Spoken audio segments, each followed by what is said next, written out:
아멘. 감사합니다. 잘하십니다. 감사합니다. 하나님 감사합니다. 오늘도 예배를 통하여 하나님께 영광 돌리게 하신 것 감사합니다. 찬양을 통해 영광 받으신 하나님, 이제 저희들에게 말씀하여 주옵소서. 하나님 말씀하실 때 깨닫게 하시고 깨닫는 대로 그 말씀을 아멘으로 화답하게 하옵소서. 입으로 마음으로 그리고 삶의 순종으로 말씀을 아멘하여 말씀이 우리의 삶의 능력이 되고 복이 되는 역사가 있게 하여 주옵소서. 예수님의 이름으로 기도하옵나이다. 아멘. 이 시간 하나님께서 우리에게 주시는 말씀은 구약성경 567쪽 열왕기하 5장 8절로 14절 말씀입니다. 열왕기하 5장 8절로 14절 말씀 한 절씩 교독하시고 14절은 같이 봉독합니다. 하나님의 사람 엘리사가 이스라엘 왕이 자기의 옷을 찢었다함을 듣고 왕에게 보내기를 왕이 어찌하여 옷을 찢었나이까?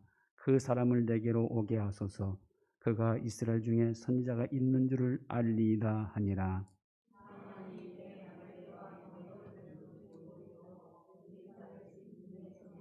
엘리사가 사자를 그에게 보내기를 너는 가서 요단강에 몸을 7번 씻으라. 네 살이 회복되어 깨끗하리라 하는지라.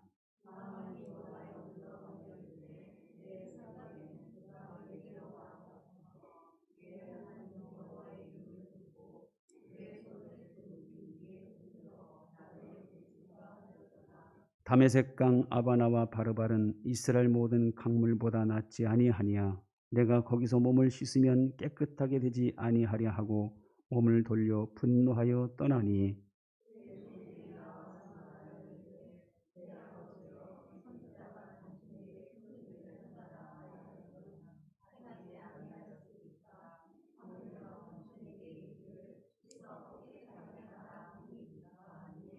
나만이 이에 내려가서 하나님의 사람의 말대로 요단강에 7번 몸을 잠그니 그의 살이 어린아이의 살같이 회복되어 깨끗하게 되었더라. 아멘. 오늘날 한 신문 기자가 링컨 옆으로 다가와 이런 질문을 했습니다. 당신의 놀라운 성공과 존경받는 삶의 비결은 무엇이라고 생각하십니까? 링컨은 웃으면서 이렇게 대답했습니다. 그야 다른 사람들보다 실패를 많이 경험했기 때문입니다. 나는 실패할 때마다 실패에 담겨진 하나님의 뜻을 배웠고 그것을 징검다리로 활용했습니다. 사탄은 내가 실패할 때마다 이제 너는 끝장이다라고 속삭였습니다. 그러나 하나님은 내가 실패할 때마다 이번 실패를 거울 삼아 더 큰 일에 도전하라고 하셨습니다. 나는 사탄의 속삭임보다 하나님의 음성에 귀를 기울였습니다. 하나님의 말씀인 성경은 인간의 실패 원인을 뭐라고 말합니까? 시편 107편 10절에 보면 사람이 흑암과 사망의 그늘에 앉으며 곤고와 쇠사슬에 매임은 하나님의 말씀을 거역하며 지존자의 뜻을 멸시함이라. 하나님의 말씀을 거역한 것, 하나님의 뜻을 멸시한 것, 이것이 인간의 실패 원인임을 증거합니다. 성경의 인물 중 실패자의 대명사를 할 수 있는 사울왕의 실패 원인이 뭡니까? 사무엘상에 보면 사울에 대해 이렇게 기록하고 있습니다. 사무엘이 사울에게 이르되 왕이 망령 때에 행하였도다. 왕의 하나님 여호와께서 내리신 명령을 지키지 아니하였도다. 그가 나를 따르지 아니하며 내 명령을 행하지 아니하였음이니라. 왕이 여호와의 말씀을 버렸으므로 여호와께서 왕을 버려 이스라엘 왕이 되지 못하게 하셨음이니라. 하나님의 명령을 거역한 것, 그게 바로 사울의 실패 원인이라는 것이죠. 출애굽하여 광야 40년을 지낸 이스라엘 민족, 이제 가나안 땅 입성을 앞두고 모압 평지에서 모세는 가나안 땅에 들어가서 어떻게 살아야 성공할 수 있는지에 대해서 설교를 통해서 알려줍니다. 그것을 기록한 책이 바로 신명기죠. 성패의 기준은 이겁니다. 너희는 내가 오늘 너에게 명하는 모든 명령을 지키라. 그리하면 너희가 강성할 것이고 너희들이 그 땅을 차지할 것이며 그 땅에서 너희의 날이 장구하리라. 그곳에 들어가서 하나님의 명령을 지키면 그 땅에서도 강성하고 장구하게 된다는 겁니다. 그러나 반대로 하면 어떻게 한다고 경고합니까? 너희는 다른 신들을 섬기며 그것에 절함으로 여호와께서 너에게 진노하사 하늘을 닫아 비를 내리지 아니하여 땅이 소산을 내지 않게 하심으로 너희가 여호와께서 주신 아름다운 땅에서 속히 멸망할까 하노라. 내가 만일 하나님을 잊어버리고 다른 신들을 따라 그들을 섬기며 그들에게 절하면 너희가 반드시 멸망할 것이라. 하나님을 배신하면 속히 멸망하고 반드시 멸망할 거라고 경고합니다. 그러니까 성공과 실패, 강성함과 멸망의 기준이 뭡니까? 하나님의 명령을 지키면 강성하고 장구하고 성공하지만 하나님을 배신하면 속히 멸망하고 반드시 멸망이라는 거예요. 결국 하나님의 말씀에 대한 우리의 태도에 따라 신앙은 물론이거니와 우리의 인생과 범사의 성패가 결정된다는 겁니다. 사람들은 모두 성공하기를 원합니다. 그래서 나름대로 열심히 노력하고 또 노력합니다. 자기 소원을 이루기 위해서 모든 노력을 마다하지 않습니다. 그러나 성공과 실패는 하나님이 결정하십니다. 소원을 이루는 일도 하나님이 하십니다. 지식과 능력이 아무리 뛰어나고 계획이 완벽하더라도 정작 하나님께서 허락하지 않으면 소용이 없습니다. 왜냐하면 이런 하나님이시기 때문이죠. 마음의 경영은 사람에게 있어도 말의 응답은 여호와께로부터 나오느니라. 여호와를 기뻐하라. 그가 네 마음의 소원을 이루어 주시리로다. 부와 귀가 주께로 말미암고 또 주는 만물의 주제가 되사 손에 권세와 능력이 있사오니 모든 사람을 크게 하심과 강하게 하심이 주의 손에 있나이다. 범사에 늘 성공하기를 원하신다면 범사의 주인이신 하나님이 도와주셔야 합니다. 하나님의 도움을 받으려면 범사에 하나님을 인정해야 합니다. 그래서 잠언 3장 6절은 너는 범사의 그를 인정하라. 그리하면 네 길을 지도하시리라고 말씀하시죠. 결국은 성공이라는 것은요, 노력에서 나오는 것도 아니고 사람으로부터 나오는 게 아닙니다. 하나님의 허락으로부터 나오는 거죠. 그러므로 진정으로 성공하려면 반드시 하나님의 은혜와 도우심이 있어야 한다는 겁니다. 자, 오늘 읽은 말씀 우리가 잘 아는 내용이죠. 아람의 군대 장관 나만에 대한 이야기입니다. 그의 성공과 실패에 대한 삶의 내용을 말해주고 있습니다. 자, 먼저 그는 어떤 사람이었습니까? 왕하 5장 1절에 보면 아람의 군대 장관 나아만은 그의 주인 앞에서 크고 존귀한 자니 이는 여호와께서 전에 그에게 아람을 구원하게 하셨습니다. 그는 큰 용사이나 아람의 군대 장관, 아람 권력의 실세, 왕에게도 크고 존귀한 자로 인정받은 사람, 아람이라는 나라를 구원한 용사입니다. 자, 여기까지는 그는 큰 성공자죠. 세상 모든 사람들 대부분의 로망을 이룬 사람입니다. 잘 나가는 사람입니다. 환경과 조건적으로는 누구도 부럽지 않게 모든 걸 다 가진 사람입니다. 그러나 그 다음의 내용은요, 이 모든 좋은 조건들을 소용없게 만들어버려요. 큰 용사이나 나병 환자더라. 이 나병 환자더라, 이것이 그가 가진 모든 것들을 무용지물로 만들어버리고 그를 불행한 사람으로 전락시켜버립니다. 모든 걸 다 가지고 있으면 뭐합니까? 그는 나병 환자인데요. 아무리 크고 존귀한 권력을 가지고 있으면 뭐합니까? 그는 나병 환자인데요. 아무리 많은 재산을 가지고 있고 많은 사람의 부러움을 사면 뭐합니까? 그는 나병 환자인데요. 나병 환자라는 사실이 모든 조건을 넘어 그를 실패자로, 불행한 사람으로 만들어버린 겁니다. 건강을 잃는 것은 모든 것을 다 잃는 것이고 건강을 잃으면 모든 것이 다 소용없게 되는 겁니다. 세상에서 사람들로부터 존경받고 인정받는 사람이라 해도 그가 병자라 한다면 그는 행복한 사람이 아닙니다. 세상에서 누구보다 많은 것을 소유하고 있는 사람이라 해도 그가 병에 걸렸다면 그는 행복한 사람이 될 수 없습니다. 세상에서 최고의 권력과 명예를 가지고 있는 사람이라 해도 그가 병에 걸렸다면 그는 사실은 실패할 수밖에 없습니다. 자, 그런데요, 모든 인간은 병에 걸려 있습니다. 어떤 병입니까? 죄라는 병입니다. 로마서 3장 23절 모든 사람이 죄를 범하였음에 하나님의 영광에 이르지 못하더니, 자, 그런데 이 죄라는 병의 결과는 뭡니까? 죄의 삭은 사망입니다. 이 죄라는 병은 모든 걸 무효화시킵니다. 죄라는 병을 치유받지 못하면 그가 누구라 해도 죄인의 신분에서 벗어날 수 없습니다.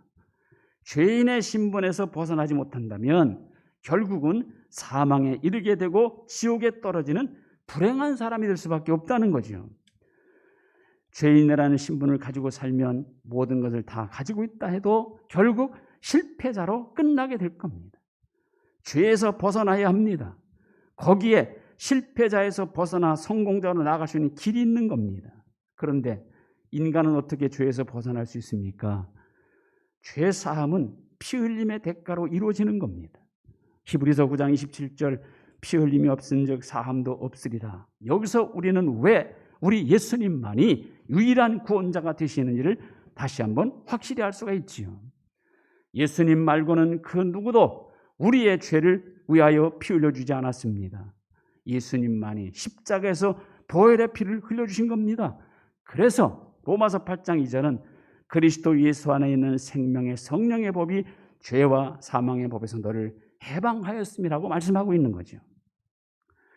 나만은 이 나병을 고치지 않고는요, 절대로 성공자, 행복자가 될 수 없습니다. 아마 그는 이 병을 고치기 위해서 안 해본 일이 없을 겁니다.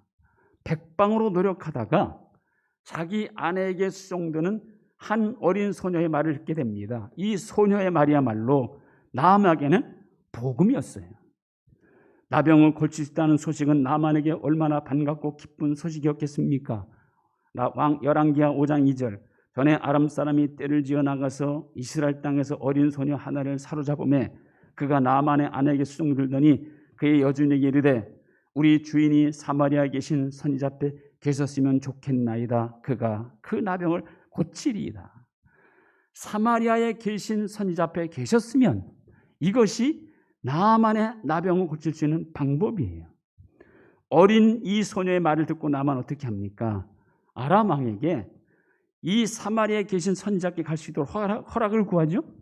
그러자 아람 왕은 기꺼이 이스라엘 왕에게 보낼 친서를 써줄 뿐 아니라 예물까지 챙겨가면서 내 시나 나만의 병을 고쳐달라고 부탁합니다.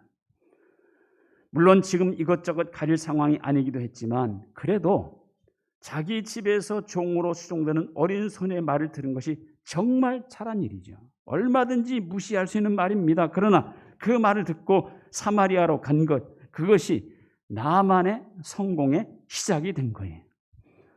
죄인인 인간에게는 소망이 없었습니다. 그러나 하나님이 세상을 이처럼 사랑하사 독생자를 주셨으니 이는 저를 믿는 자마다 멸망치 않고 영생을 얻게 하려 하심이라.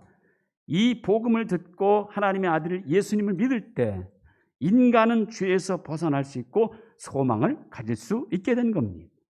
이 복음을 듣고 무시한다면 인간은 계속 죄인의 자리에 매여 죄의 종로로 타며 살 수밖에 없습니다. 이 복음을 자기 것으로 받아들이고 믿어야 죄인에서 벗어나 의롭다 인정받고 하나님의 자녀가 되는 것이죠. 나만은 말들과 병거들을 거느리고 하나님의 사람 엘리사 집을 찾아갑니다. 나병을 고쳐줄 수 있는 엘리사를 찾아가야 고침받을 수 있는 것처럼 죄라는 병을 고침받으려면 죄를 사하여 주시고 구원하시는 예수님께 나와야 합니다. 예수님을 찾아야 합니다. 예수님을 찾고 그 다음엔 뭘 해야 합니까? 자, 엘리사의 집문에 서니 엘리사가 사자를 보내 치유의 말을 전하죠. 너는 가서 요단강에서 몸을 7번 씻으라. 네 살이 회복되어 깨끗하리라. 그런데 나만은 이 치유의 말을 거부하죠. 나만이 노하에 물러가며 이르되 내 생각에는 그가 내게로 나와 서서 그의 하나님 여호와의 이름을 부르고 그의 손을 그 부위에 흔들어 나병을 고치게 하였도다. 내가 거기서 몸을 씻으면 깨끗하게 되지 아니하라고 몸을 돌려 분노하여 떠났다 이렇게 말하죠. 여러분, 치유의 말을 들어도요, 그 말을 거부하면 절대 치유받지 못합니다. 이 나만이 치유의 말을 거부한 이유가 뭡니까? 내 생각에는 이렇게 나병을 고칠까 하였도다. 자기가 생각한 것과 맞지 않다는 것, 그게 거부 이유예요. 자기가 생각한 치유 방법과 다르다는 것입니다. 그것이 노하여 물러간 이유입니다. 자, 그런데 나만의 나병을 고치는 방법은 다른 방법이 없어요. 엘리사가 하라는 대로 하는 방법뿐입니다. 자, 오늘날도 나만과 같은 생각으로 예수님을 거부하고 하나님의 말씀을 부인하는 사람들이 많습니다. 자기 생각과 다르다고 믿으려 하지 않습니다. 그러나 죄인이 죄를 사함받고 구원받을 수 있는 길은 하나밖에 없는 거죠. 하나님은 예수님을 믿는 것 말고는 다른 길을 주시지 않았습니다. 또 신앙생활하면서 하나님의 말씀이 자기 생각과 맞지 않는다고, 자기 생각과 다르다고 말씀을 거부하고 순종하지 않는 경우가 많습니다. 아닙니다. 하나님의 말씀만이 정확무한 하나님의 법입니다. 이 말씀은 누구나 어느 시대나 다 똑같이 적용되는 영원 불변의 말씀입니다. 내 생각을, 내 뜻을 하나님의 말씀에 맞추고 복종해야 합니다. 하나님의 말씀을 자기 생각, 자기 뜻에 억지로 꿰어 맞추면 안 된다는 거죠. 그것은 하나님을 무시하는 행위고 결국은 하나님께 불순종하는 겁니다. 거기에는 구원도 없고 은혜도 없고 축복도 있을 수 없습니다. 내 생각에는 이것을 앞세우는 것이야말로 실패의 확실한 요인입니다. 나만이 이대로 돌아간다면 그는 실패자로 남았을 겁니다. 그래도 다행한 것은 나만은 자기 종들이 하는 말을 듣고 따랐다는 겁니다. 13절, 그의 종들이 나와서 말하 이르되 내 아버지여 선지자가 당신에게 큰 일을 행하라 말하였다면 행하지 아니하였으리까 하물며 당신에게 이르기를 씻어 깨끗하게 하라 함이리까 하니, 이 말을 들은 나만 어떻게 합니까? 나만이 이에 내려가서 하나님의 사람의 말대로 요단강에 7번 몸을 잠그니 그의 살이 어린아이와 살같이 회복되어 깨끗하게 되었더라. 그는 내 생각에는 이것을 버렸어요. 종들의 말을 들었고 선지자의 치유의 말을 받아들이고 그대로 실천했습니다. 선지자가 한 말대로 순종한 것, 그것이 실패자 나만을 성공자로, 불행한 나만을 행복한 사람으로 바꿔놓은 겁니다. 그렇습니다. 내 생각, 내 뜻, 내 고집을 앞세우면 계속 죄의 자리에 머물러 있을 수밖에 없습니다. 그걸 버려야 합니다. 그걸 버리고 하나님의 구원의 말씀을 받아들여야 합니다. 내 말을 듣고 또 나 보내신 이를 믿는 자는 영생을 얻었고 심판에 이르지 아니하나니 사망에서 생명으로 옮겼느니라. 이 기쁜 소식인 예수님을 믿는 자는 심판에 이르지 않고 생명의 주이신 예수님께 나아오는 자는 사망에서 생명으로 옮겨지는 겁니다. 신앙은 내 생각을 버리는 데서 시작됩니다. 내 생각과 맞지 않는다고, 내 생각과 다르다고 하나님 말씀을 거부하면 실패자의 인생을 살 수밖에 없습니다. 나만이 실패자에서 성공자가 될 수 있었던 확실한 이유는 내 생각에는 이것을 버리고 선지자의 말, 곧 하나님의 말씀을 따르고 순종했기 때문입니다. 아직도 나를 사로잡고 있는 내가 옳다고 생각하는 이 내 생각에는 이걸 버리고 오직 하나님 말씀에 순종한 자리에서 살아야 합니다. 거기에 진정한 성공하는 신앙, 성공하는 인생이 있는 것입니다. 우리 예비교 성도님은 언제나 내 생각에는 이걸 버리고 하나님 말씀에 순종함으로 성공하는 신앙과 성공하는 인생의 자리로 나아가시기를 주님의 이름으로 축원드립니다. 하나님 감사합니다. 나만의 실패와 성공의 갈림길이 무엇이었는지를 오늘 말씀을 통하여 분명히 깨우쳐 주시니 감사합니다. 내 생각을 버리고 오직 하나님의 말씀과 뜻 앞에 순종하며 살아가는 저희들 되게 하여 주옵소서. 마지막 시대에 모든 사람들이 자기 소견에 옳은 대로 행하는 이런 시대입니다. 그러나 우리는 우리 소견에 옳은 대로가 아니라 어떤 경우에든 영원히 불변하신 하나님의 말씀 붙잡고 그 말씀에 순종하고 복종하며 살아갈 수 있도록 도와주옵소서. 성공하는 인생, 성공하는 신앙인으로 살아갈 수 있도록 도와주시옵소서. 예수님의 이름으로 기도하옵나이다. 아멘. 우리 찬송 449장